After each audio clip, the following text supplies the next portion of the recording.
One up.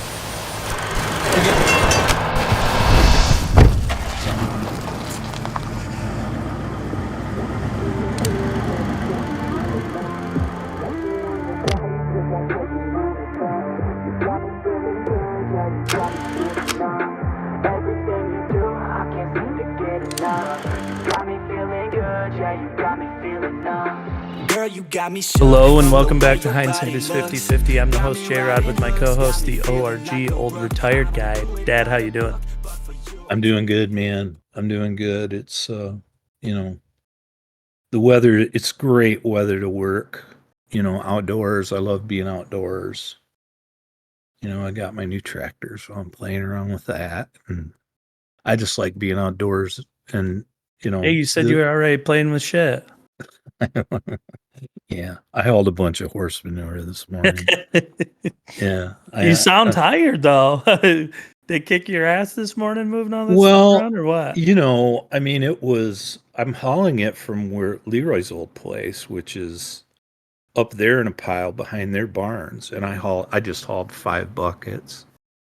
But that's a little ways up there. But yeah, the tractor did all the work. All I did was sit on the tractor. Did you go all road or did you cut through the fields? No, I went on the road. I went on their driveway and then on the road, and I hauled, because Greg and Jill, he's done so much. They've done so much for us, but he's done so many things for me, over the years. And he doesn't really know our neighbor who had the horse manure, who has all the, they board horses and everything, and he's got a gigantic pile of it. And my dad, that was all he ever used on his garden, was because he had horses. He used to stockpile it like crazy. Yeah.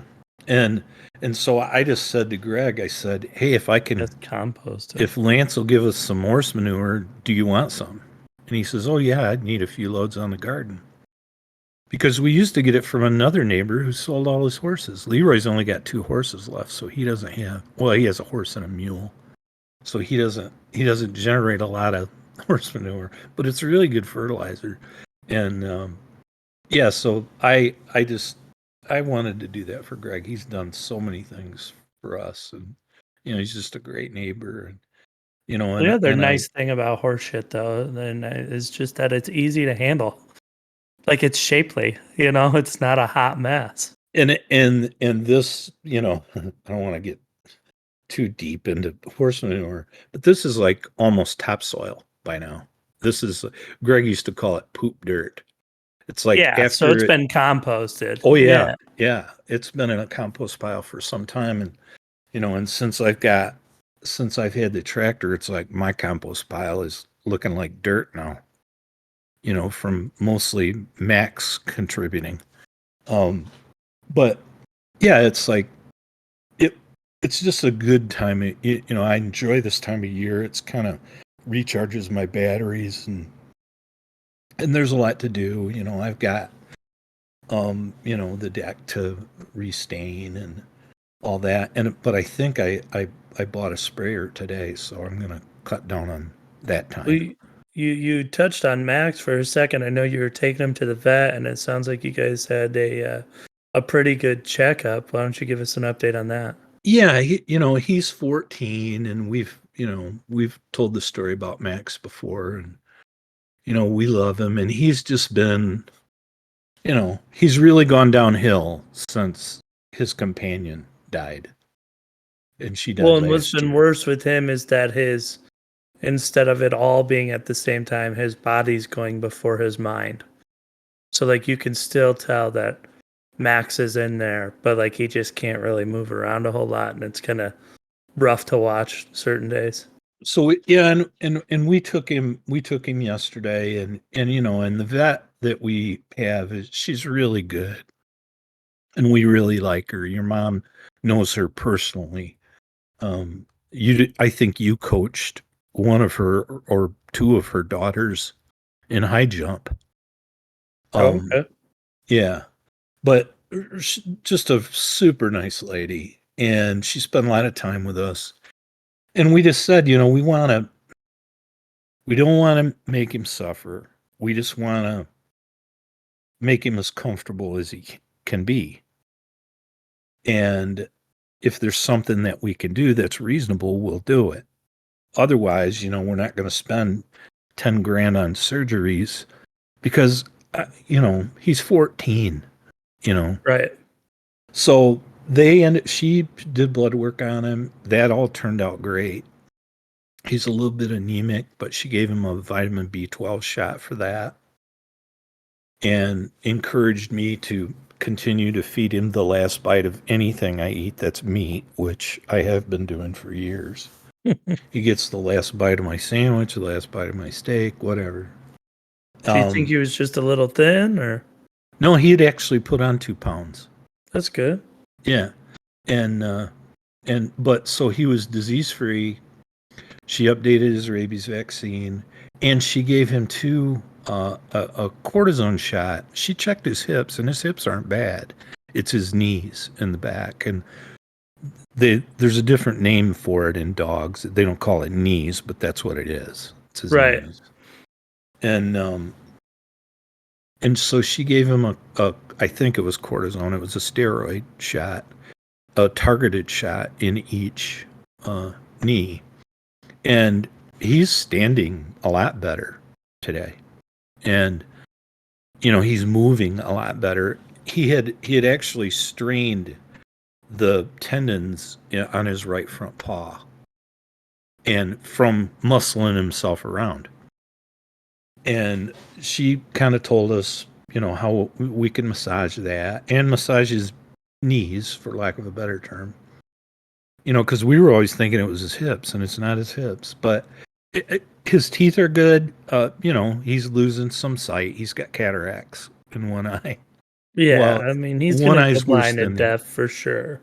one eye's worse than the other with cataracts. But overall, I mean, we were encouraged. It was a good bill of health. We think we did the right thing, and Yeah, and that cortisone shot, I mean, not only giving him, that cushion that's in there, but just by not having it bone on bone, inflammation's gonna go down. So I would imagine in the coming weeks he'll be even better.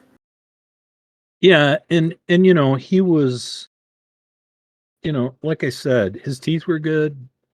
His eyes, he's got cataracts, but we kind of knew that. And, $425 later, I feel a lot better. And I actually think he's feeling better too. No, that's good. That's Yeah. good. I'm a little bit surprised sometimes when we because I have a huge fancy vet up by us that's like an actual animal hospital. Like they do like surgeries on everything up to horses. Um, but I get a little bit surprised sometimes at like methods and stuff. Just like how you're saying, the steroid injection in his knees. It's like, well, before you said that, none of us would have thought about doing that for him just because we didn't think that vets did it.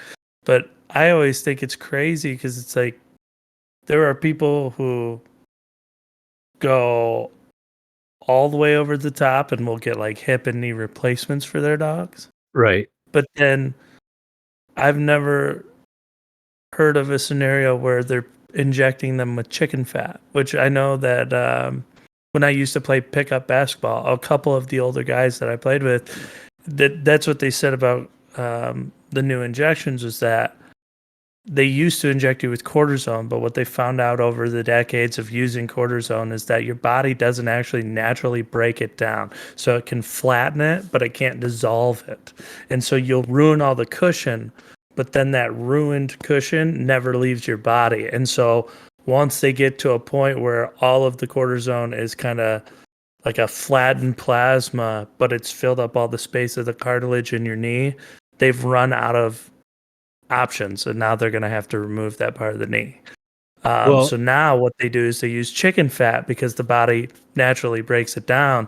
So once you start smashing that chicken fat, starting to destroy that, which is your synthetic cartilage now, then you go back like 2 years or a few years later, whatever the case is, and you get another injection, and it's not as hazardous. So I'm a little surprised they don't do that for dogs.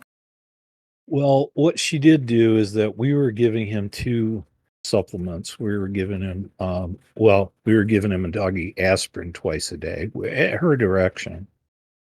and because it had been a while, it had been a couple years since she'd seen him, and um, glucosamine for dogs. And she changed that. We're giving him two different tablets now, which has chicken egg membrane in it, which supposedly really helps their joints. And we've already started him on those. We discontinued the other things we were giving him. One of them's called Dasequin, and the other one I can't think of the name of it right now, but they're supplements for his joints. And we've already started that. He doesn't dislike the pills, so that's good. He eats them. They're chewables. And and then we were giving him hemp to relax him at night because he's always so anxious. And she said I could actually give him part of what I take at night for neuropathy in my feet. It's called gabapentin. Yeah. But she didn't want to give him too much of it. And so we gave him, you know, she said his max dose would be 300 milligrams. Well, we gave him like 150 last night, and he was out for the night. But then he peed in the house this morning, and he hasn't done that in forever. So we've got to cut that back, a little bit. They're going to follow up with us and Can tomorrow, you and adjust then your gain knob just a little bit? Just turn down slightly. what's that? Can you adjust your gain knob on the bottom of your microphone just a little bit? I feel like I'm getting a little bit of reverb in your voice. Is that better? Yes. Okay. Well, I've got the water softener going. That's why I'm actually holding the mic Oh, okay. with my back to the water softener, trying to eliminate some of the background noise. It just kicked on, and there's nothing I can do about it. But anyway, I don't think so I normally hear your water softener. It's only the dehumidifier I thought that I heard. yeah, and I shut that off, but the water softener just happened to cycle through right now, and it never does when we're doing this, but it did just now. Anyway, so we're changing some pills, but overall it was a good report. He's 14 years old, and she just said, you guys have done a great job with him. He is in good health for a 14-year-old dog. She told the story of the oldest dog in the world that's in Portugal. He's 31 years old. Oh my goodness. And it's a big dog. She said the name of the breed, and I can't. And he eats what their family eats. Like, he eats human food. And she said, well, does he eat human food? And I said, he eats the last bite of whatever I'm having that has meat in it. And he does. And she didn't complain about that at all. And that's when she brought up this dog in Portugal that's 31 years old and, doing well. But yeah, so it was a good report. Yeah, And his name is we Bobby, and he's a what Rafeiro do Alentejo, which is a breed of Portuguese dog, but it looks like a golden retriever mixed with a chocolate lab. okay. That's like the size. Like, it's got the fur, not the long fur of a golden retriever, almost like the mix between a golden lab and a golden retriever when they have that like medium length fur. But then he's the girth that you normally get from a chocolate lab. And he's Yeah. that color as well. Yeah, I hadn't looked it up yet, but she told us yesterday, she said he eats what they eat. He Well, that doesn't eat was, I mean, that was Murphy though. yeah. My grandma's dog, your mom's dog, Murphy, and she was an outside dog her whole life.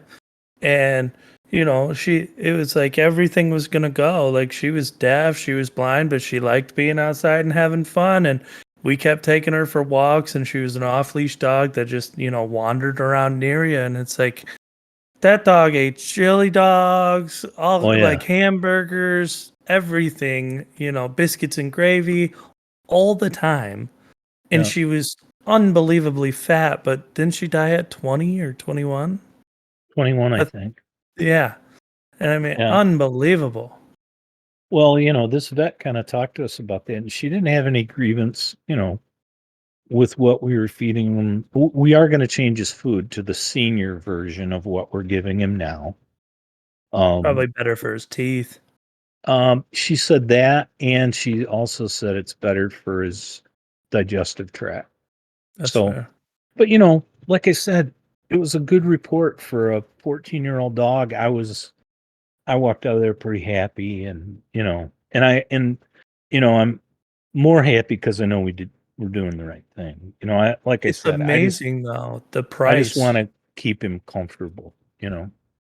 It's amazing the price though when you look at it. Like and I'm not saying big pharma's not involved, but when they're not as involved as they are at our hospitals, it's like if I go into the doctor and I get a scan or I get a shot, it's like that bill is gonna suck.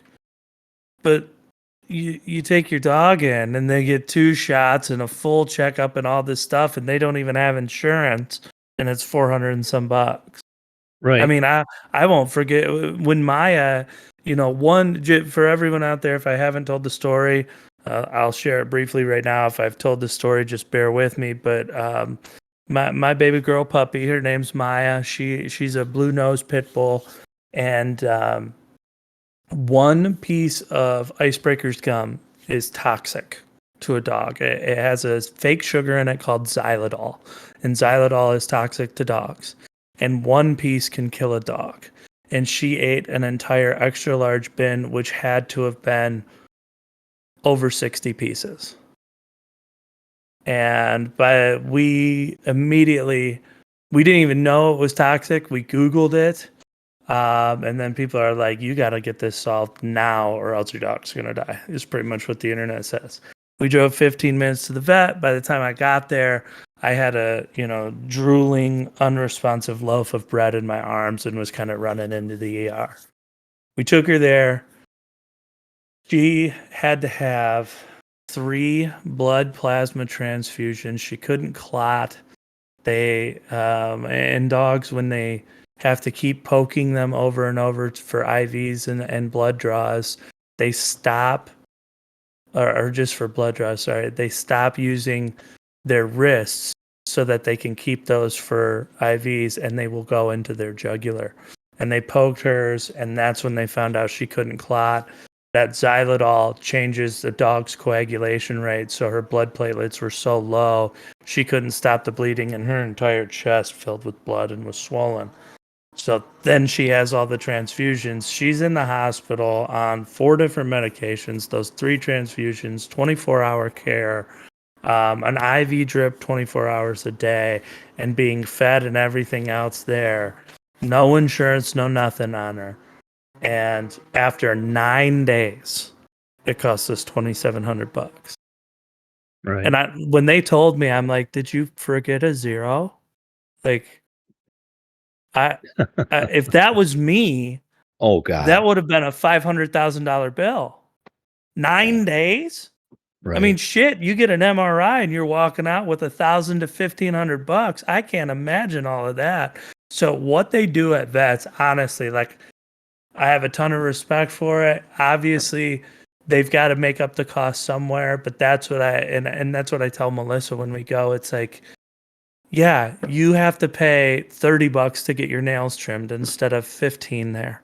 And you have to pay $35 for a checkup instead of 10 or 20 depending on the other places you go. But because everyone pays the $5-10 over for the little things, when a dog really needs something, it doesn't make you go broke. You can afford to get it done because they don't want to put a dog down. Right. And that's what No. and they actually, when we were there, one of the cool things, and I'll share this briefly, is we ran into a German Shepherd, and it was like all over Maya, like wanting to be around her. And I don't know if they can smell that deeply or not, but that dog was actually there to donate plasma. And it was one of that dog's plasma that Maya got in the transfusion. I'll be darned. And so it was just really cool that we ran into him. But so with vets and stuff like that, obviously I'm great that Max has got a good kind of clean bill of health. Obviously, We want him to have a good rest of his ride, a comfortable ride for sure. And I really do respect what vets do. And in other news, Mr. Mason, uh, big old two nuts, no longer is Mr. No Nuts. So he was neutered yesterday, and he is now walking around. Uh, he stands there and whimpers at times, but I think it's because he can't get comfortable, and he's real gentle to get on the floor, and he makes sure to tuck everything behind him because anyone who's had a dog neutered, their sack, for lack of a better term, their sack it's kind of shrinks into like a little coin purse. But right now he had to clot and he has inflammation from them taking it. So it's like he's got a little fat sack still, but it's full of pain, not full of testicles. So he's a little hobbled, but he's doing pretty good. He's not licking it, and everything went smoothly. The incision looks great, so it doesn't look like we're gonna have any problems there. They've got him on 2 medications. One's for pain, the other one's just to kind of knock him down a little bit, just so that he's not running around because you don't want him to open the incision or anything. But we had that done to Mr. Mace, so goodbye to his nuts, and yeah, hopefully we are on to calmer pastures.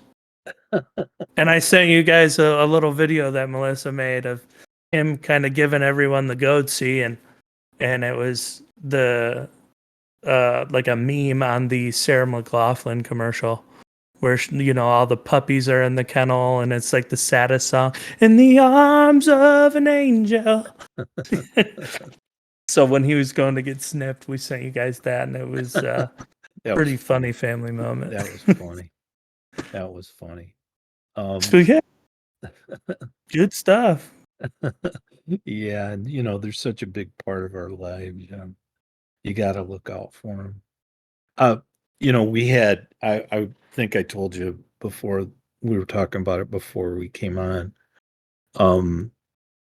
Jacob's wife Jennifer, her brother Justin, got married last Friday. Yeah, congratulations, Justin. Yeah, to Justin and Lauren. Yeah, and their wedding was in Ann Arbor. They've been doing this thing in Ann Arbor for I think a couple of years now, since COVID kind of opened up again.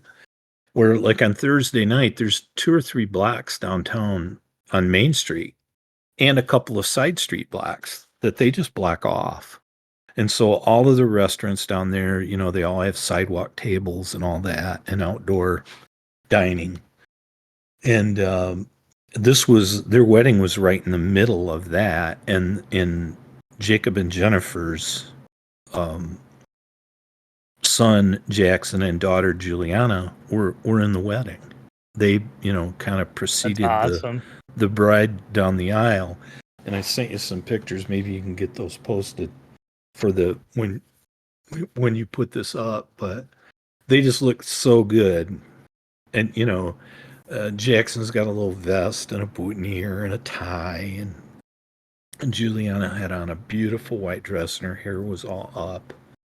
And Jackson had to walk down the aisle with a sign around his neck that said, "Uncle Justin, here comes your bride."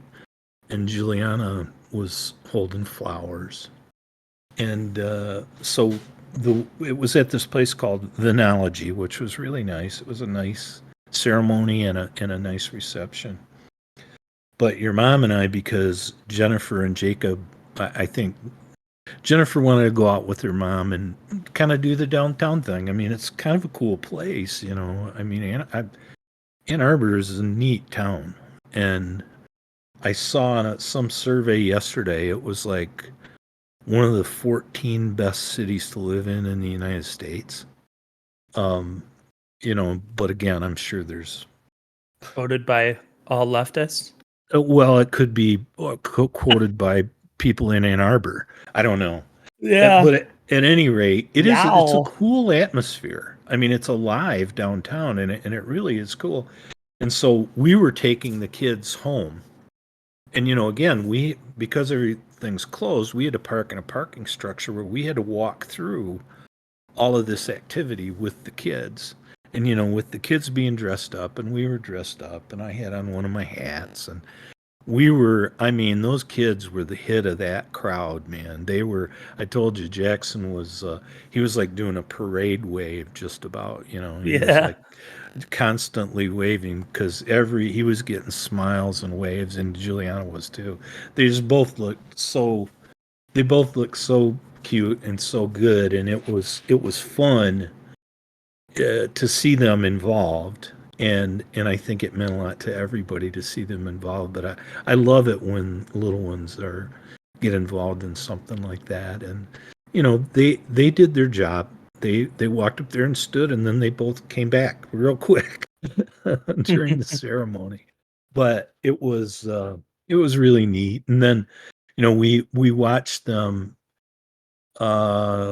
Tuesday of this week, and they hadn't seen my tractor, so you know and it was a nice day that day, so I got to take them for a little bit of a ride each around the yard, and I'm looking forward to being able to do that with both your boys. I know JJ's all in, and I hope You know you what we know ought to do? what. And I mean, I've done that. I did this with like pickup trucks when I was in high school. I did it a couple times, but you know how people have like old van seats or shit that's left over, and because you live out in the country and there's not a junkyard close, they get put on the side of the road with a sign that says free. And usually there's nothing wrong with them. It's just someone didn't want to make the trip to the dump. Yeah. Um, but we should see like next time if there's one of those around that's in decent condition, we should pick it up and bolt it down to a trailer, so all the kids could ride with little seatbelts on in a van seat. Yeah. I mean, we did that. Um, Scott, you remember Scott? He graduated with me, and he was buddies with me and Bill and Joe and everybody.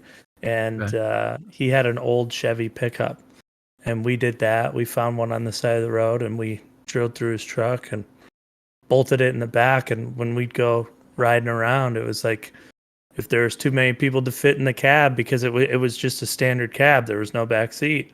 So if there was too many people, you hopped in the truck bed. But because it was bolted down and we had seat belts, we even got pulled over once. Never got a ticket. Oh, really? Yeah. Well, I'm sure if we got into a car accident, insurance would be a little bit different. But right. Um, the neighbor, he has a little utility trailer that's got well, they're not high walls on it. They're probably 3 feet, but they're solid wood. okay. And his, and it has a tailgate too. So, and he has like four granddaughters, and he'll do that. Just throw like a futon mattress in there and you'll be all Well, set. they'll just stand in there, and he pulls them around with the tractor because they can hang onto the sidewalls, and he goes slow, and our road, we're fortunate, it's a private road. So, um, You're not just fortunate it's private, you have decent neighbors too. yeah, yeah. But I mean, it's private, it's no outlet. So it is gravel, but yeah, you can go down the road slowly on a tractor, and nobody's gonna, run you over. But yeah, he does that all the time. And I do have a trailer. I mean, that's not a hard thing to do if we can find the seat to do it. It's just then finding a place to store it. I'm running out of storage room. But yeah, it was, I'm looking forward to taking your boys for a ride. They both wanted to steer, and I just went in the yard real slow and let them steer. I mean, it's got power steering, and it's like it's easy to steer, and I kind of let them go, within reason where they wanted to go in the yard. I know JJ will be all in, and hopefully Jamie will too. But yeah, it's so far I'm having a ton of fun with that thing. I really like it. It has 7 hours on it. There you go. Right now, it has as of today, it has 7 hours on it. So I'm not killing it, but it's been a lot of fun. And seeing the kids in the wedding just all dressed up, that was really cool. Like I said, it was at the ceremony and the reception was at the same place. It's at this place in Ann Arbor called Venology. and there was a nice room that and you sat at the table. It was kind of like Alan and Wendy's wedding. You sat at the table where you were eating, you know, and you sat there during the ceremony, I and gotcha. that's how this was. So, no, it was all good, and we had a good time. And I know last week you had mentioned, and I had forgotten about it, but we talked about it earlier, and you mentioned talking the movie that you wanted to talk about this week. So why don't you lead us into that? Yeah, I wanted to talk about Grumpy Old Men. We'd kind of been on a roll with movies that had had some good banter and one-liners and kind of more family funny moments in it. And I just thought Grumpy Old Men was kind of like the perfect example of that. There's I guess really three bitter old men, even though the story is mostly about two, and then a woman who ends up kind of coming in between them. But they've always been like pleasantly pissy. It's Yeah. not they're not decrepit old men that are angry, mean. They're just like they want to give you shit cuz they got nothing better to do. And I not only can appreciate like that point of view and that sense of humor, but I really appreciate the wittiness back and forth between them. It's a constant barrage of insults, bad practical jokes, and like you said, it's a lifelong feud between two neighbors. And And the pranks these they pull on each other, it keeps them yes. youthful. Oh, awesome. No, they're really good. Really Like I good. think wasn't it one of them's like ice fishing and they hook up the shanty to a snowmobile or a truck and drive away with it. And then the next day, the other one takes the fish from ice fishing and stuffs it under his seat so he won't find it until it's rotten. And it's just like the shit they do back and forth. And It's Burgess so good. Meredith is their father. And I don't know. The movie's a 1993 movie. It's And Rocky's trainer, right? yeah, yeah. And Or the and I trainer from don't the know Rocky how movie, sorry. old Burgess Meredith was when they made that movie, but he was old. And he's got some great lines in that too. You know, Anne Margaret is the new neighbor who moves in, who they both want, you know. And she's cute, but she's also kind of skanky, like a big tease. So she's making the feud worse. It's a no, it really is a movie that's when I judge a comedy, if I laugh 3 times, even if they're really good laughs, that's not good enough. In a comedy, I have to chuckle many times throughout the movie. And this movie, even though it was made in 1993, and the sequel wasn't bad either, Grumpier Old Men, that really wasn't bad either. That was pretty funny as well.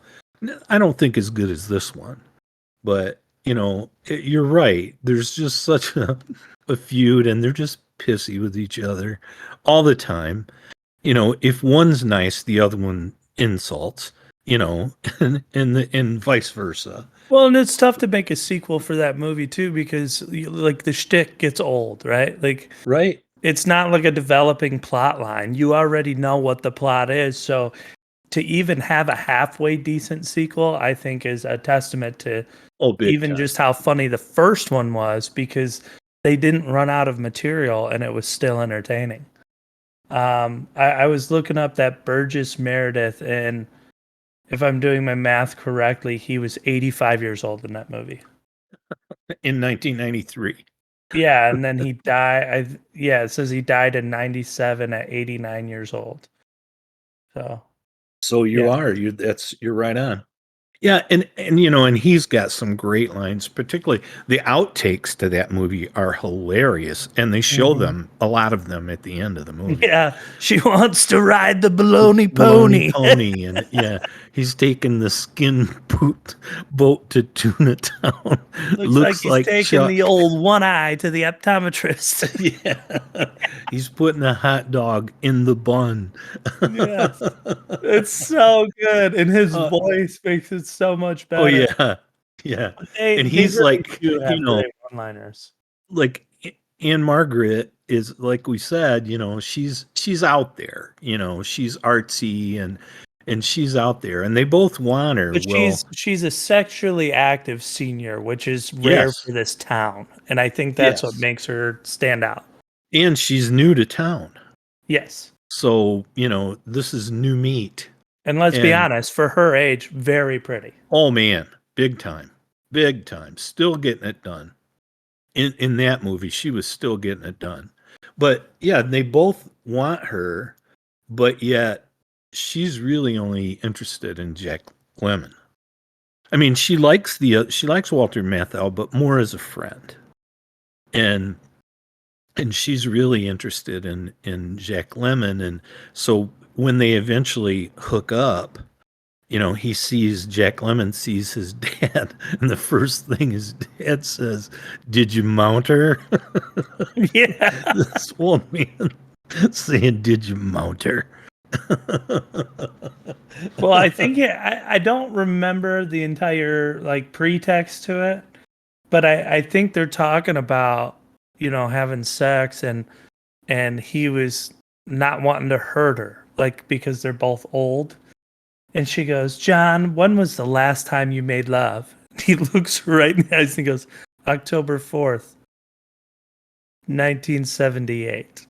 And she goes, I think we're safe. Well, it was because And of it's just a HIV. great, it's Yeah, just a great he back and he forth. he thought he should get a condom. There you And go. yeah. I think we're safe. No, no, it's a really good movie, and Ozzie Davis is their friend Chuck, who owns a bait shop, and he's kind of like the referee between them. You know, um, for a lot of the movie, he actually dies in the movie. But he goes out with Anne Margaret first, and that's where at the end, and I mean, Lemon and Matha live next to each other, and her house is across the street, and they're watching her come and go like a hawk. And Yeah. they see their friend Chuck walk in with her after having gone to dinner or whatever, and walking her back into her house, and and that's when Burgess Meredith is saying, "Looks like Chuck is taking the skin boat to Tuna Town." And all these different things. It really is a funny movie. And they're both, I mean, Jack Lemmon's made a lot of good movies, and Walter Matthau has too. And they were, very serious actors in their day. And they both had great acting careers and very long ones. But yeah, it's a funny, it's just a light-hearted movie, and again, there's another little love story between Lemon's son, and he wants to, is it Mathau's daughter, Daryl Hannah? Is that Boy, I don't the know. the blonde? um but anyway, there's a couple of love stories in there. It's kind of cute, and it's an entertaining movie, and it's one of those that it's not going to change the world, but it'll make you laugh for a while, and it'll make you chuckle here and there. And I think Yes, it's, Daryl Hannah, but I think it's before she went rogue. well, yeah, and she's It's married when at the she's time, but her like marriage is young, on hot, the right? rocks. Yeah, But this is and back when she was like a smoke show and not when she turned into the Incredible Hulk. I'm not yeah, I've never seen anyone with worse work done than her that's like a mainstream actress? Well, okay, so Daryl Hannah is Jack Lemmon's daughter, and Kevin Pollak, who he's Walter Matthau's son in the movie, and and he's always had a crush on Daryl Hannah, but in this movie she's married, but her marriage is in trouble, and he's just trying to be waiting in the wings if any in case anything happens. And that doesn't happen in this movie, but by the second movie it has happened, and they're together. And he's the mayor of the town then. The Jack Lemmon's son. What is she famous for? Well, she was in Wall Street. She was in Splash. That was the Wasn't first she in movie that something with like Tom Hanks? Splash. Was that called Splash? Yeah, that was one of Ron Howard, director Ron Howard, Opie. One of his first big movie successes was the movie Splash. And that was Tom Hanks and Daryl Hannah and John Candy, who was fantastic. That's another funny movie. I like that movie a lot too. But yeah, Burgess Meredith is Jack Lemmon's father, and he's just full of crap. I mean, this is a smart ass old man. He's great, and there's great writing in this movie. But it's a 1993 film, and that was a good idea, Jared, because that's an entertaining movie, and I'll have to watch that again soon because I haven't seen it for a while. And it's actually, it floats around. It's You on know what different. movie I was thinking of with her in it? What's that? Roxanne. Roxanne? Yes. Yes. Wall. That's what I remember her from. Yes, and she was very hot in Roxanne. Yeah. That's another movie that I thought was a cute movie. I mean, I didn't crack up laughing the All whole of time. his movies, I can't think of his name, but they're all like that. But the Steve main Martin. what's that? Steve Martin. Is that his name? Yeah, he The was main in character? Yeah, Roxanne. he's like the jerk. Yes. Yeah. Yes. All of his movies have that like somewhat slapstick humor, but they Oh yeah. also have that rom-com tied up into it.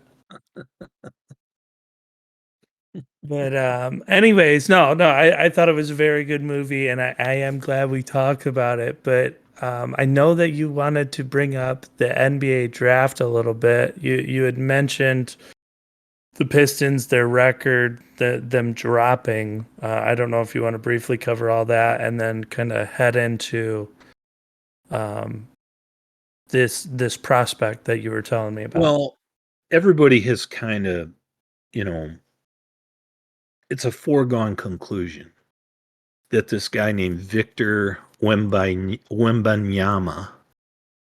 and I believe he's from France.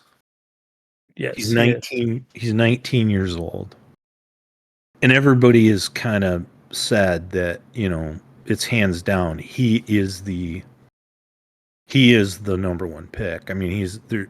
There's no way he's not going to be the number one pick. I've read anywhere from 7'2" to 7'5". All I've seen are his highlights. He's Yeah, very he's very thin, but he so has very, on I think. Google it says 7'2", but when you go to any sports website, they've got him listed at 7'4", 230 pounds, which is skin and bones at He 7'4". really is wispy. He's whisper thin.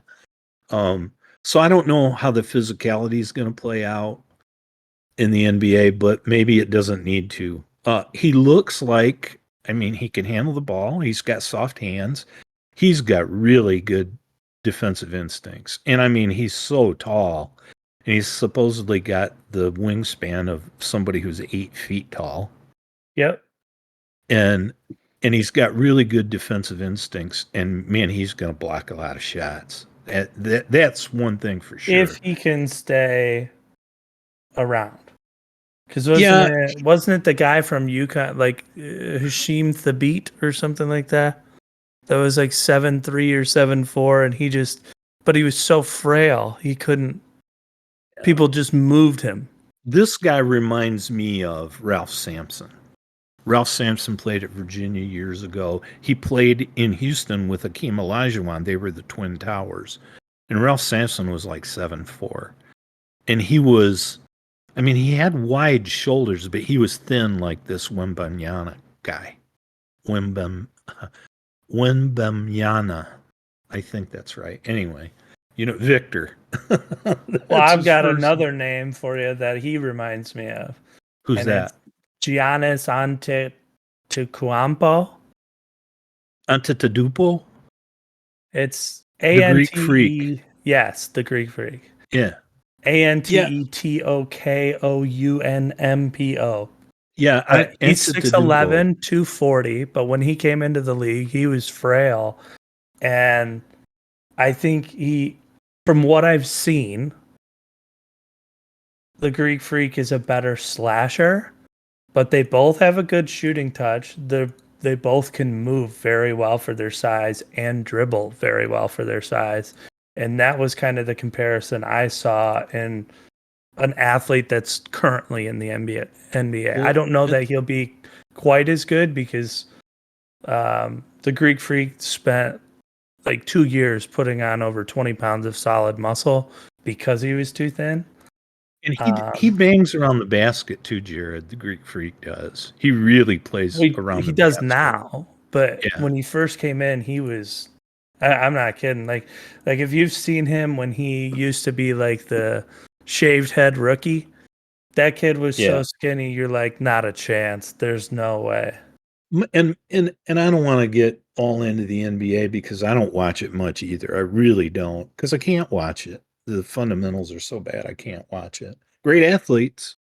We So talked about that in a podcast. he's now 6'11", 243, and when he was drafted, he was 6'9", 196.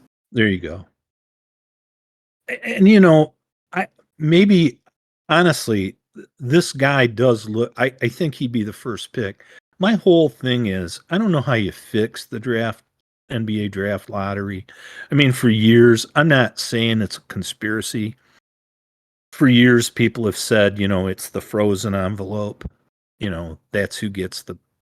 It's fixed. You know, and I'm not sure I buy that. I'm not suggesting that. I'm just saying something has to be done. The Pistons were a young team with some good young talent, but then their best player didn't play all year. He played, I don't even think, a handful of games, and he is out for the year. And this was his second year in the league, Cade Cunningham. And he's their best player. So they finished with the worst record. And, in the NFL, you finish with the worst record, you get the first overall pick. Well, in the NBA, it's a lottery ball thing. And the Pistons ended up dropping to fifth, which with the worst record, that's as far as you can drop. So I don't know how to fix it. I know in hockey, you can only drop, like if you have the worst record, you can only drop to like third overall. And I know that like in the NBA, there's been teams punished for tanking. I mean, I think Dallas got punished this year for tanking. And I think Philadelphia has been punished in the past for tanking, for just, losing as many games as they could because they knew they were going nowhere and they wanted the first pick. And I don't necessarily know how you fix it, but something's wrong with that system. I think you make it a 2-team lottery so that the worst team and the second worst team aren't throwing games at the end of the season to try and get the first pick. It's a 50-50 shot. And then after that, you have an undisclosed date that's 75 or 80% of the way through the season, in which you look at every team's record and you decide their order from there so that people can't tank for a position because they don't know when you picked what order they're going to be in. There's got to be something done. There just really does. This is not. And again, I've got nothing against the city of San Antonio, but I'm gonna paraphrase here, so don't take this as fact. I heard yesterday two different, because Detroit sports talk was up in arms at this news that San Antonio had won the lottery. I believe San Antonio's won the lottery 3 times with the first pick. Once they got David Robinson, once they got Tim Duncan, once they got Sean Elliott, who until he started having kidney problems was a very, very good player. And then now they got it again, and they've got this. Many people say he's the best prospect since LeBron. He's the most can't miss. I'm not sure I'd go there because I've seen a lot of big, tall guys like Manute Bol was 7'7", and he played in the league for a while, but he wasn't like dominant. Sean Bradley was 7'6" and could handle. I mean, he could handle. He had soft hands. He was very thin, much like this guy. And he was a decent player. He played for 10 years in the league with 3 different teams, but he was never, I think one year he led the league in blocks, but he was never like a Hall of Famer or anything like that. But David Robinson and Tim Duncan are. Yeah, I And think it's, people get hot to trot on that whole LeBron thing too. Like, oh yeah. as much as I'm not a fan of LeBron's, like you have to recognize greatness, and I think he overshadows, because of what he's been able to do. He overshadows some of the best players we've seen in this generation. Not that they're not famous, but people will say like, "Oh, this is the next that. This is the next that." It's like, okay, we had Derrick Rose, we had Dwayne Wade, we had Kevin Durant, we had Carmelo Anthony, and it's like they were all there. Those were all the next like league changer, but LeBron was just a tier above. And it's like, Yeah. And in you that don't. draft, we took Darko Milicic third. Yeah, of course we did. Chris Don't call me Bosh, Dwayne Darko. Wade, lots of guys went after him. But I mean, that draft was unbelievable. Ty Lawson was in that draft. It's like, it was unbelievable. And I think a lot of people go, "Oh, he's the next LeBron." It's like, dude, I don't think there is for a long time a next LeBron. There might be guys his size that are not as thick or as athletic. There might be guys as athletic that are his size, or they're not as good of a passer, or they're a ball hog, or regardless.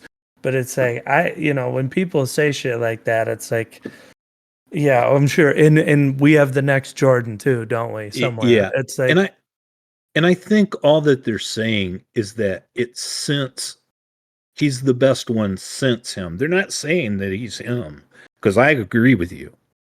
If they're saying he's him, he's not him. well, I and and there's I'd bet a lot of money on that right everybody's now. got their argument for like the GOAT and all that, but it's like, to me, you the conversation, like comparing people like that, it's not even realistic. Like, if I need a Right. bucket or I want to win Game 7, I got Jordan all Yep. day, every Yep. day for the rest Yep. of my life. Yep. Me too. But if I have to say who is the best all-around player, I think LeBron is a more well-rounded team player. He's a better passer, but a more willing passer. I wouldn't even say a better passer. He's a more willing passer. He can grab more boards when it's crunch time. And he he can can defend still any position. he can still defend almost anybody. And he Yeah. can run people down on the break too. So Yeah. it's like, he's not the GOAT to me, because if you put him in championship games for a full series against Jordan, not only do I not think he wins, I don't think he can keep up, because Jordan was that fucking crazy. I that's one of the things that I think is underestimated about Jordan. It's not just his ability to shoot and his competitiveness. It's like, look at the speed of those playoff games, man. He doesn't let anyone fucking breathe. Right. And it's like that. I would take Jordan all day. That's why, to me, Jordan is going to be the GOAT. But LeBron is, at least in my lifetime, I didn't get to see the ones previous, but he is the most well-rounded player I've ever seen. There are better shot blockers, like, oh yeah. who's the guy who waves his finger and says no? Dikembe or whatever. Dikembe Mutombo. Dikembe Mutombo. Dikembe. And then Rodman's the greatest rebounder of all time, in my opinion. Shaq's probably the most unguardable in the post, but the most versatile is for sure Kareem. And it's like, so I mean, everybody has their one stat category, and I think Jordan's the absolute best gamer if you have to win. But LeBron is the most well-rounded out of anyone I've seen. And when I look at a guy like this, it's like, buddy, you're gonna have to put on a lot of weight. Yes. And you're probably going to have to put a few inches on your vertical because LeBron, I always thought LeBron seemed skinny to me at 6'8", 260 because 260 is kind of light for me, and he's a hell of a lot taller than me. But when you look at other NBA players, he's built like a fucking brick shit house. Oh, he is. And he's 38 years old right now, and he's still getting it done. I mean, he is still a really, really good player at 38. He's an incredible athlete. I agree with you about And his Jordan. son just went to college, right? And his Yeah. goal is to play until he gets to play a year with his son. Yeah. So that'll be interesting. Yeah. I wanted to move on, just talk a little bit about Miguel Cabrera. Yeah. He's going to be in the Hall of Fame. I mean, his stats, lifetime statistics are impeccable. I think he's 40 now, maybe even going on 41. Maybe 41. But anyway, he's in the last year of his deal. He's announced that he's going to retire. As he goes around to away stadiums, everybody's doing a tribute to Miggy, and they should. He's one of the best hitters I've ever seen. In his day, he could hit for power. He hit for average. He's clutch. And he was a decent fielder. He was a decent first baseman.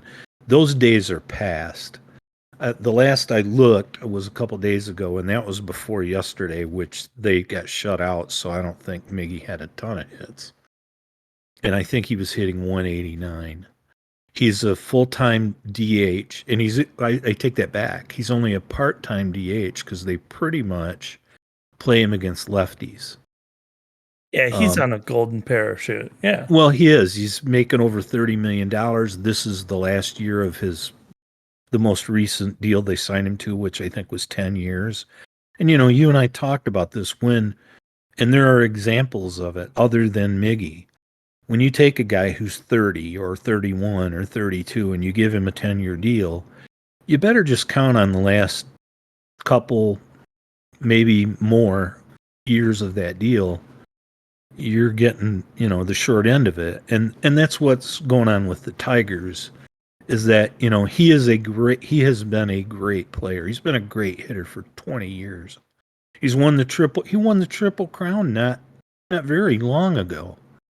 And he's just he has been an incredible player. He's not that anymore.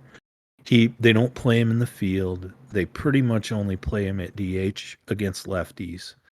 And he, for a professional athlete, he wears his age pretty heavy. Yeah, he does. I mean, like he used to be really thin and just a hell of a batter, and then he kind of beefed up a little bit and became a power hitter. And now he's just like, this is what I've got left, but I'm built like an old man. And what he's got left is still better than what 99% of us will ever have. But he's just, like another guy who's like that was Prince Fielder. It was awesome to watch him play, but you're like, this shit ain't gonna last forever. You can't do it.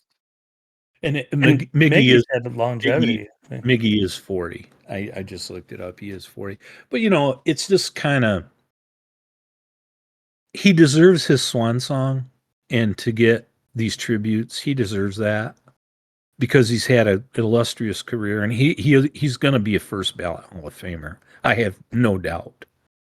I think I said he's one of like just a handful of guys that have 600 doubles, 500 home runs, and 3,000 hits, and he's got them all. And there's not very many guys have done that. But, he's clearly, this is his swan song. That leads us to this week's above or below 50. Right now, like I said, the last I knew, 2 days ago, he was hitting 189.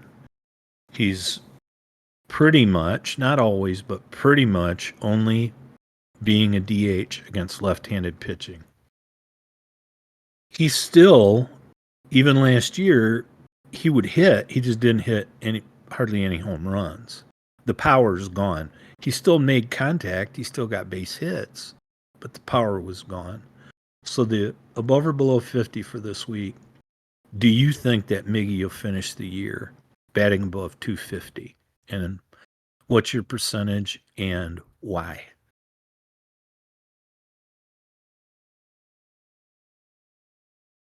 I'm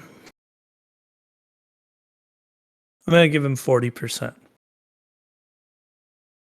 I don't think things are just gone with barring substantial injury when it comes especially to a professional athlete, but any athlete in general. I don't think things are just gone overnight. So this batting average that he currently has, to me, is a sign that it's fading, and it might be fading at a slightly faster rate now. So I think he's capable of it. And I do think that there will be not only a rally from him to walk out on a high note and from his team, and the fans want to see him hit one more. But I also think that, coming to a close of the season, you'll have pitchers more willing to give him a chance than walk him, just to not walk him on one of his potential last bats. I just the 250 mark seems a little high. Like I could see him at like 243 or something like that. But if he were to hit 250, I think it would come down to a throwaway game that doesn't matter, and a pitcher tips his hat and says, "Take this one out of the park before you leave." That's how I think he'd get to 250. I'm along the same lines. I'm going to say 25%. I only say that for all the reasons you said. Here's the caveat that I would include with that. The Tigers, I think, are 3 games below 500. They've actually, after a bad start, they've started playing well. They were, I think, they're 17 and 12, 17 and 13 in their last 30 games or something. But anyway, if the Tigers are in a playoff hunt and Miggy isn't hitting, they can't play him. Right. He's going to play less and less. And I know they want to honor him, and they should. But and that's a big if, because the bullpen, they've been doing that with smoke and mirrors. They're missing some people. I mean, Austin Meadows is still out, and he was a really good player. And then he's had some issues. He had some physical issues, and he's got some mental issues that he's dealing with, which, you have to be sympathetic to that because they're real issues. But, and they've got guys who still aren't at their peak. Like Javi Baez is a really good hitter, and he's starting to hit a little bit, but he's still not hitting up to what he can. But if they stay close to 500, as the season progresses, they're not going to throw in the towel, and I don't blame them. No, and that could mean that he plays less and less. So I think I think that's one of those, like, it's going to take savvy at the manager in that situation, because you're going to have, like, if you're coming down to one game, you're going to play him in his last game, probably, if you're coming down to one game. Oh, yeah. But if you know that barring catastrophic failure, you're going to make it to the playoffs, I think you sit down with Miggy and you say, we're going to bench you for like a month. And it's or whatever, I'm not good with baseball benching, so we'll put that out there. The term would be disclosed, but it's like, look, man, we think we're getting to the playoffs. We should get there. And we want one hell of a last ride with you. So it's like, take this time, get right, and give us what you got for 1 or 2 more series and let's fucking do this. And it's like, if you let him, not have his hips be sore at 40 years old, not have his knees have all that torque on it all the time from constant batting practice, let him recover a little bit, but keep him working out so that he's not, totally out of shape. It's like, when you put him back on the field, he might say, hey, I'm as good as I've ever been once, and just fucking send it. And it's like, how many times in the playoffs does that change a series anyways? And maybe you don't keep him for a series, maybe you keep him for 2 games, but that would be a dream scenario. And I'd love to see something like that happen. I just don't think the chances of it are very good. I say less than you only because if they can stay in a race, if he's not hitting, they've got to play somebody else that can hit better right now. I agree. And the only reason I'm at 40, it has nothing to actually do with like math of what is attainable. It is, his skill is so unimaginably good, even at his worst, that it's like, that's where I struggle below 40. It's like, man, if Miggy's giving me 50%, I feel like he's probably still getting on base a good amount. I don't watch a ton of baseball, but he's been a great player. And baseball is all about slump busting, though. And it's like, we talk about this all the time, especially in the NCAA tournament with college basketball, but even playoffs for different sports. It's like, you get hot at the right time, and teams are dangerous. And he's one of those guys where it's like, he might be in the twilight of his career that just continues to go down, and we try and get out without any catastrophic failures. And that's fine, because he's earned that right to walk out with the golden parachute. But he's also that guy that it's like, man, if something switches and he gets right, because he knows this is the last year, so it's like he can give it hell for a little bit of time. If he gets hot towards the end of the season, Miggy's one of those guys that's like, you're not going to be seeing a lot of people pitching to him because he's just scary. Yeah. He doesn't just hit for base percentage. He hits direction and field. Yeah, he's been a tremendous player. He's not great right now, but he has been a great one.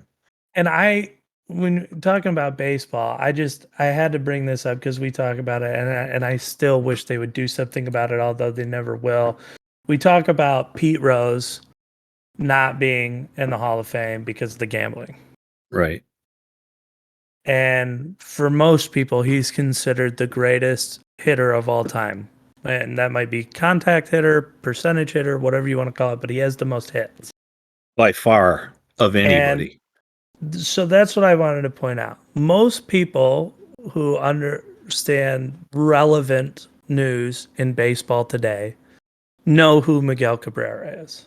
Yeah. They also know he's done some extraordinary feats. And again, maybe he's got a couple different hits here or there, but this is what Google's telling me. Currently, he's sitting at 3,101 hits, and he's going to retire this year. Yep. Pete Rose has 4,256. Right. I think the part I struggle with him not being in the Hall of Fame is the gambling aspect doesn't fit the punishment to me, because there's no way you could be, and he didn't bet on his own team, I don't think, but there's no way you could be betting against your own team when you were a player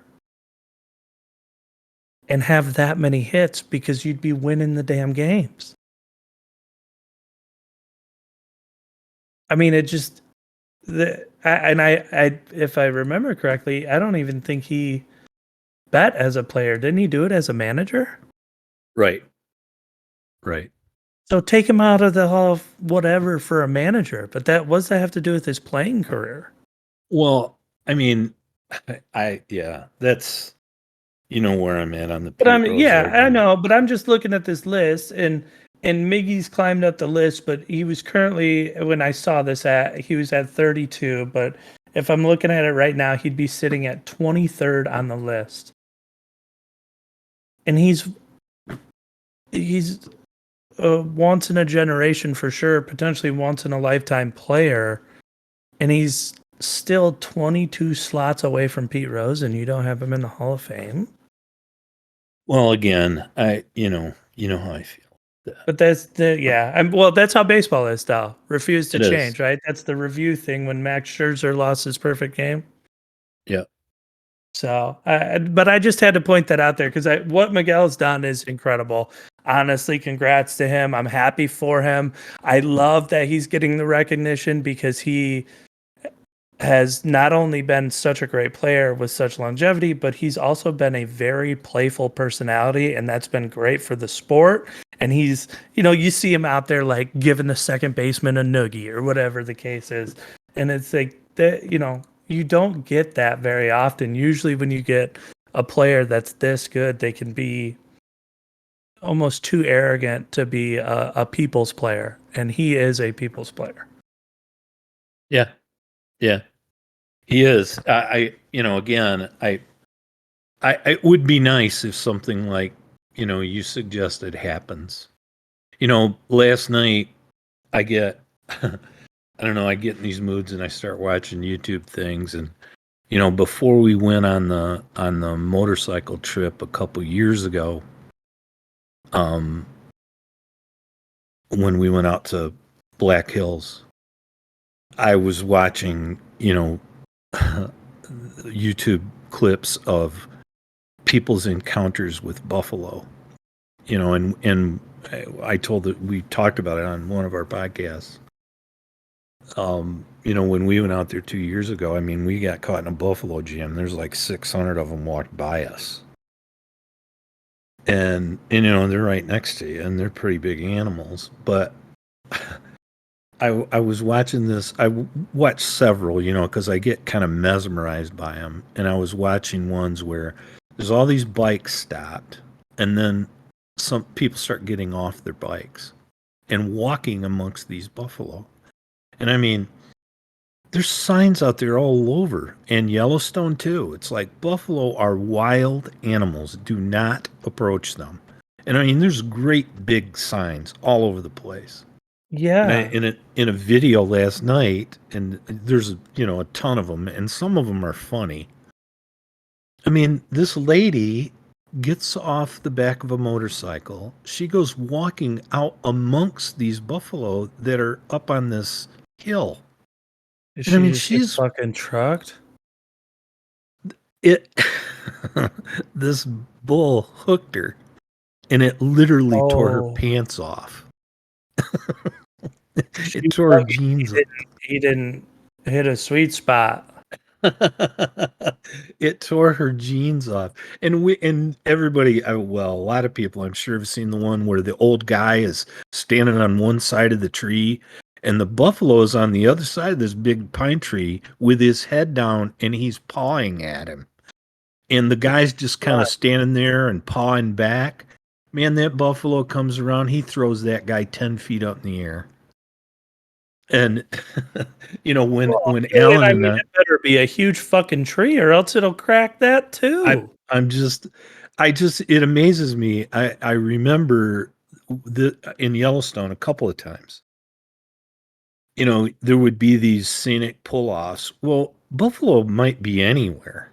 I mean, and lo and behold, right next to where there's 30 cars and 20 motorcycles parked in a parking area, 100 feet away, there's two buffalo, and one of them's laying down, rolling in the dirt. I saw this guy, and we were just pulling out to leave the area, and we were watching this guy walk up. I'll bet you he was within 10 feet of that buffalo, taking pictures. Jesus. And I said to Alan, I said, that dumb son of a bitch, I won't even dial 911 if that buffalo. No, I never saw it get up and get him. But man, people just get stupid, and you can't do that now. I started watching those things a couple years ago in a prelude to our bike trip, and I'm glad I did, because again, we got caught in that buffalo jam. It's like, what do you do? It's like, don't look them in the eye. Don't make sudden movements, just let them go by. And for the most part, that's what happened. There was one that was eyeballing your brother, Jacob, pretty bad. And he got pretty close. And Jacob's like in front of me on the bike, and he's just going, Yeah, I mean, like if it got real close, I might rev the engine just to get it to stop and then leave. Like I could Well, leave. what we all did, and again, it was from watching videos. I suggested shut your bike off, put both feet down, and get ready to get the bike between you and it if you have to. I mean, that's fair because And that's what most of we your all bikes did. are what, 800 pounds? Yeah, and I would say it's hard to remember. It got inside of 100 feet. It was probably closer to 50 feet than 100 away from Jacob and I mean, it would walk right at him and stop, and then Jacob was like, he's, and and it was and I'm sure I'm repeating myself on the podcast, but it was exhilarating. It really was. It really was exhilarating, but it was a little bit scary too. Now I've sent you Yeah, guys that some makes you want to links. carry on a motorcycle. Like Jesus. I sent you guys more than one link about the tail of the dragon because I know we're gonna ride that on our trip coming up. And Yeah. I've been looking up, some of the best tunnels and stuff because those are kind of cool too, mountain tunnels. But you know, and again, we're going to be in the Smoky Mountains. There's lots of wildlife. There's bear, there's deer, there's lots of animals. I mean, I'm gonna That, have to see what states we're driving through, but if as long as we don't go through a state where my CPL is invalid, I most likely will bring something to carry because there is a lot of wildlife and it's just crazy. At least bring fucking bear spray. I mean, well, I've been watching just because you hear all these, excuse me, you hear all these horror stories about the tail of the dragon. it's Most usually places, idiots. that's it. Most places, and the bad news is that you don't have to be the idiot. The idiot can kill Cross you. over the double yellow. Yes. Yeah. Well, Somebody hot that's what hot I've read is dogging. that it's like a 35 mile an hour speed limit, and the Yes. most dangerous part is that people who live on it, their driveways are hidden around the curves, and other riders try and take it at like 140 miles an hour, Right. and it's just like, why? I You're know. not even enjoying it at that point. I I don't get it, and I'm not. If I get in trouble, it's not going to be on my account. It's going to be Yeah. because somebody else did it. I want to It's be not going. going slow enough to where if I see something cool, I can tip my shades down and the wind doesn't hurt my eyeballs. Yeah. That's how And I want to ride the tail of the dragon. well, we've ridden through a lot of the Shenandoah Valley and some of the Blue Ridge Parkway, and there's a lot of places where the speed limit's very low, and it's low for a reason. And it's as much because of the terrain as the wildlife. One is the same as the other. I mean, there's deer out by the road. You Well, can and you get encounter little deer. mini rock slides too. Yeah. I mean, So, not like a rock slide, but you know what I'm talking about when a no, I piece do. breaks off and falls. It's like that shit goes in the road and you're going Yeah. too fast. I heard a comedian talking about that the other day. Falling rock zone. What in the hell does that mean? What am I supposed to do about that? We A warned you. Good luck. yeah, falling Well, rock. but I've thought that about a lot of the signs. They obviously want you to pay more attention, but the deer crossing signs, all of that. But it's like with the falling rocks, are we all supposed to be looking up while we're driving forward? But Exactly. I feel the same way about deaf child in area. It's like I'm still gonna slam the brakes and honk the horn. I'm not gonna go. Oh wait, they're deaf. Like, come on. And I understand they want you to be on high alert because that kid might not hear you Right. coming if they run for a ball in the road or whatever. But it's like, I'm not going to expect that kid to dart out regardless of your sign or not. Well, again, I've been watching, I think what I was watching more Tail of the Dragon videos, and I think that's what got me onto the buffalo videos because there's some of them are so funny. And I mean, I didn't see anybody get killed. That lady was injured; she had to be taken in an I ambulance. just But there's a petting zoo up here that Melissa and I have gone to, and it's like one of those private farm petting zoos. So you show up, you park your car on their property. They have their chickens, their birds, their um they're peacocks, and then they'll have like pigs and goats and stuff. But then as you start moving past that, it's like a nature reserve, and there's elk there, and there's albino deer there. The whole time you're walking, you're surrounded by German shepherds that are just loose, and there's a big buffalo named Joey, and you get to feed all the animals. But with Joey, it's like you throw the food into the pen, and there's still a fence there, but they're just like there's when you're talking about unless we made this a steel wall, it's like you don't know when they're gonna get pissy, and they're so docile most of the time that you don't expect them to get mad. right. But when they do, there's nothing here that's your car's not gonna stop them. And they even said that it's like they will put a hole through your car door, like it's not gonna stop them. Well, when So we were out at Custer State Park 2 years ago, and again that one was eyeballing Jacob, and when he got to 50, I would guess between 50 and 75 feet away, he stepped to one side and kept walking. And he never stopped again. But there was probably a 2/3 grown calf that weighed 500-600 pounds anyway, and he came up next to me like within 4 feet and stopped and kept looking at me and bellowing. He's like, "Ugh." yeah, they make really weird And sounds. it's like, and man, do they stink. They stink. But that Hey, got what me. though? That different fur that's on their shoulders, nothing looks like it would make a warmer, nicer jacket. Like I can completely understand the hunting and skinning of that. Oh yeah, heavy, but you bet, you bet. But that's kind of, I was watching Tail of the Dragon things, and then I morphed into watching more buffalo encounter things, and I because they just crack me up at the stupidity of people. We had on the list to talk about Alan stories of me and Alan driving in the old days, and I want to move that to next week. I know you went to Frankenmuth with family, so why don't you tell us about that?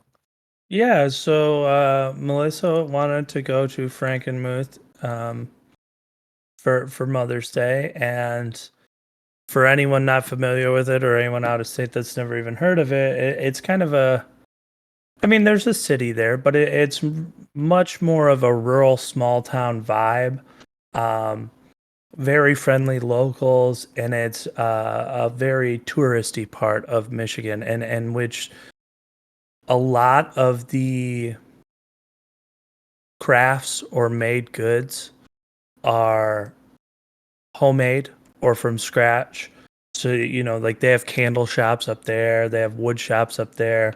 Well, one of the places we went was Bronner's, which is, at least from what Melissa told me, it's one of the largest, if not the largest, Christmas store in the U.S. Yeah, yeah. And we went up there. One, she wanted to check it out, but two, um, with Mason being like a pandemic dog and all that, he never got a Christmas ornament on our tree. He's the only one without one.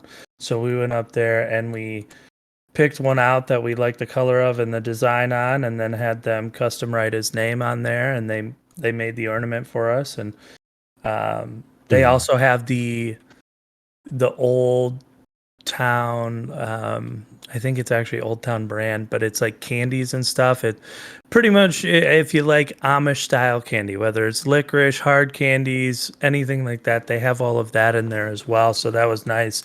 Really cool place. I'm sure some of the big stuff was unbelievably expensive, but we didn't have to pay much for the candies we got were $2 each or whatever, and the ornament even with Mason written on it, custom, and it was blue with a dog print on it. I think it was like $13. It wasn't it wasn't crazy, very reasonably priced, which was nice. But the majority of our stay up there, we went to Zender's Splash Village, which is a hotel with an indoor water park. And Okay. the cool thing about that is Zender is famous for Zender's restaurant, which has world famous chicken there and their own chicken seasoning. Did you have All, that? Some of I that? did not have their chicken, but all of the stuff they use at the restaurant, they use at Splash Village, and they have like a full cooking facility restaurant there. So you're like you walk down the hallway of your hotel room and you essentially walk into like this jungle looking room that is a full on restaurant, and I got pizza there, and I shit you not, it is the best pizza I've ever had in my life. No kidding. It was that good. And Melissa got the chicken tenders for the boys, even though she got pizza, because she wanted to try it. And she's like, those chicken tenders are amazing, even though it wasn't, the actual chicken adult meal. Um, so the food there was great. The hotels, they're nice. I mean, it's a little bit older school because you can tell the hotel was built and then the water park was added on, and it looks like they at one point were probably separate and then they merged them together. Um, so it looks a little dingy on the outside, not bad, but just old. Almost when you see those old school colonial homes that remind you of like the Shakespeare time period, Yeah. it it has paint like that and coloring like that, but it's not necessarily that style. But once you get inside, beds are comfy, you got a great big TV, your shower's nice and big, bathroom's nice and big, everything's up to date, you got mini fridge, all that. It's more of a condo than it is a hotel room. Um, and everyone there's very accommodating and polite. Down the hall from us we had a full size arcade. I mean, 70 games probably Wow. that you could play. And they had the cards and stuff you could charge up just like you would at like Dave and Buster's or something, so that you don't have to keep getting quarters. You can just buy a card and swipe it.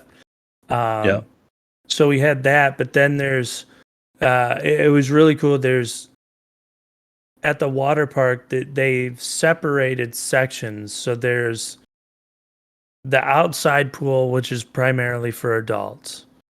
Then and kids can go in there, but that's just where the adults hang out. Then inside, there's on one side there is a little bit deeper water, like 4.5 to 5 feet, and there's lily pads and cargo nets for the kids to climb on.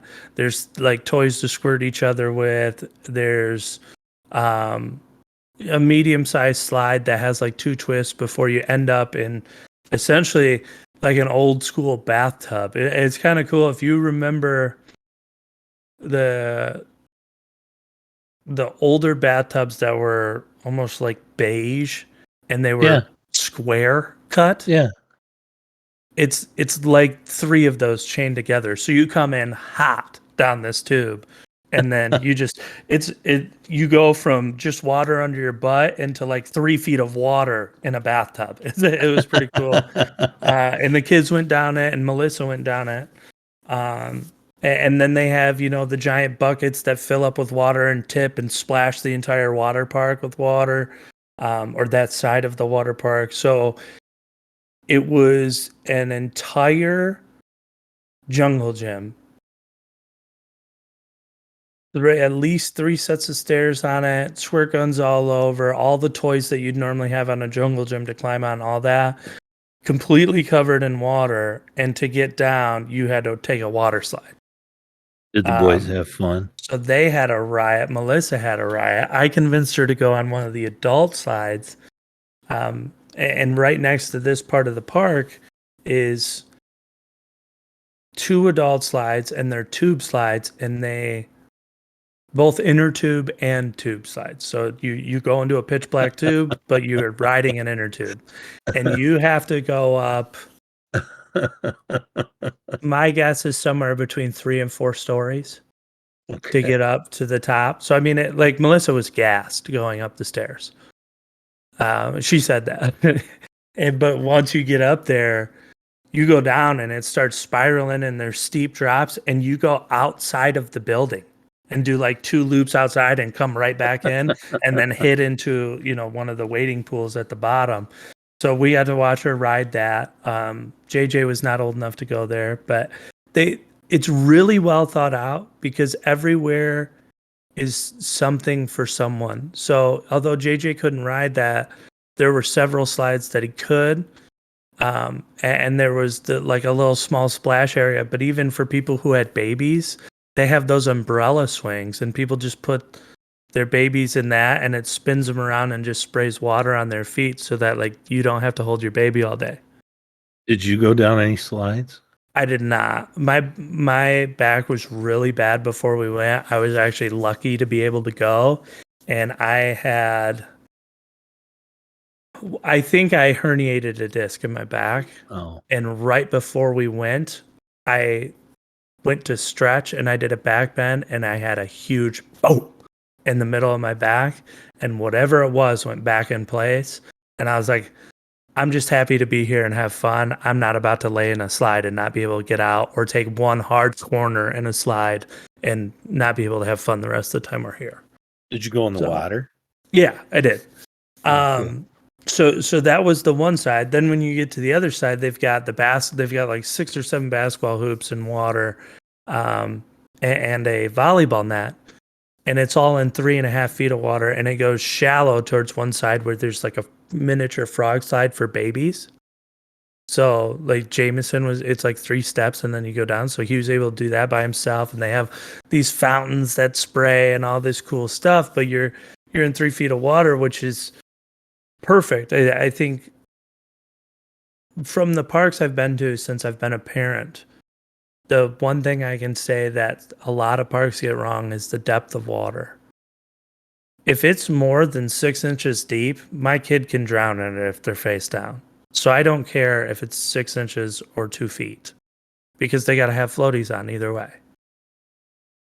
But if you only leave it at like 1.5 feet deep, I'm standing there on concrete all day. Right.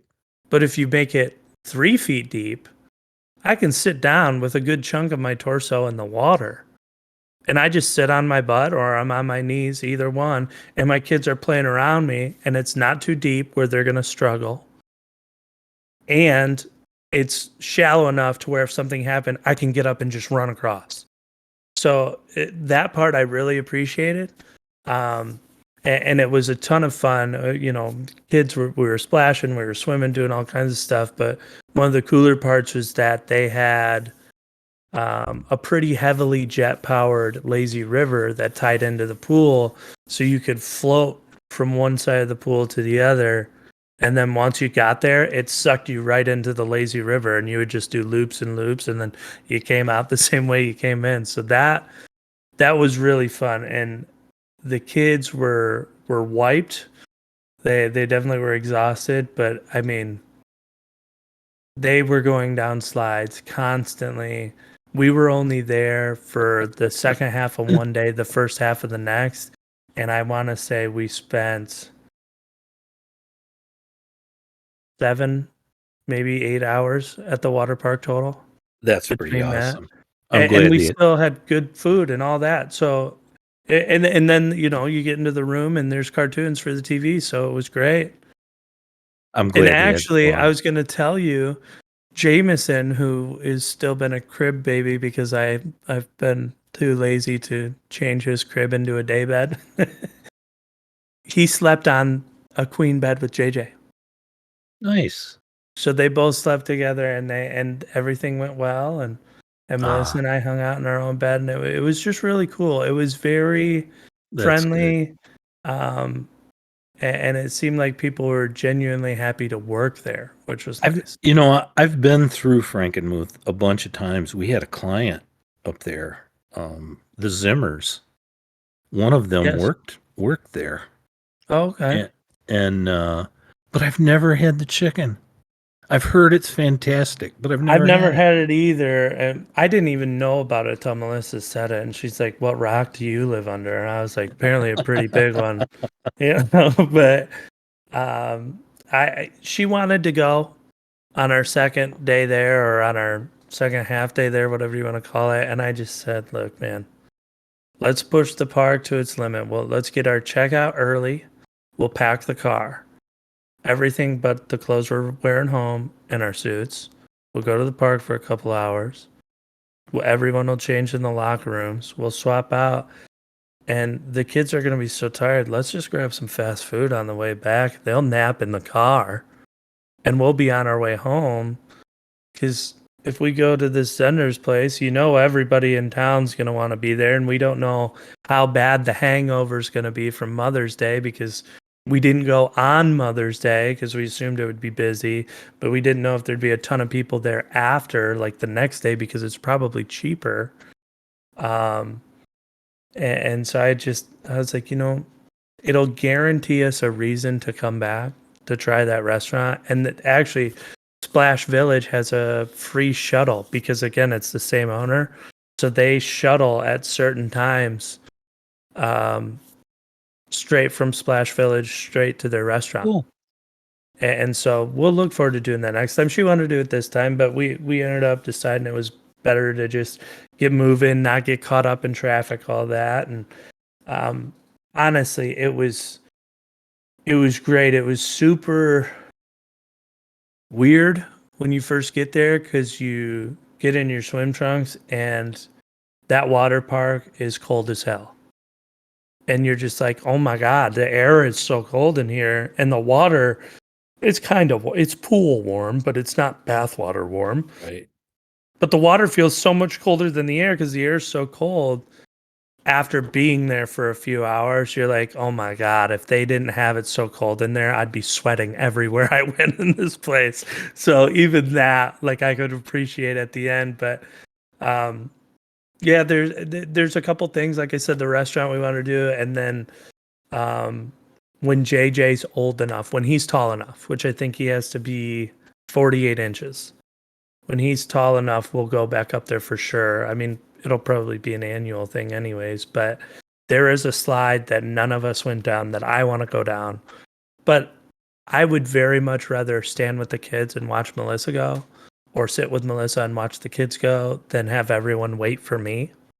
And so I didn't even care to go on a slide since the kids couldn't go on the bigger slides. But this one, you actually climb up those like 4 stories for the other slides. And then you have to go up another platform and ladder to get essentially to the rooftop of the building. And you stand there and they drop a platform from underneath your feet and you go straight fucking down. And then all of a sudden you just come flying into the water park. And I mean, the runway, once you're at the bottom, is more than 100 feet long. Like, you are hauling ass. I'm glad you guys had fun. Hey, I've got some things to finish up outdoors. Have you got anything else? No, I'm good. I'm good. I'll try and think of some topics for next week. I don't have a movie off the top of my head, but I'm sure we'll figure out something. Okay. But to all of our listeners out there and who have sat through all my rambling and so on and so forth, we appreciate your time, and we're glad you're still here with us. If you think anyone would like our content that hasn't listened to it yet, please share it. That's our best way to grow. Again, we appreciate you guys. But on that note, be safe, be smart, make good choices, and peace out. Love you, Dad. Love you too, buddy. Talk to you later. Bye. Bye bye.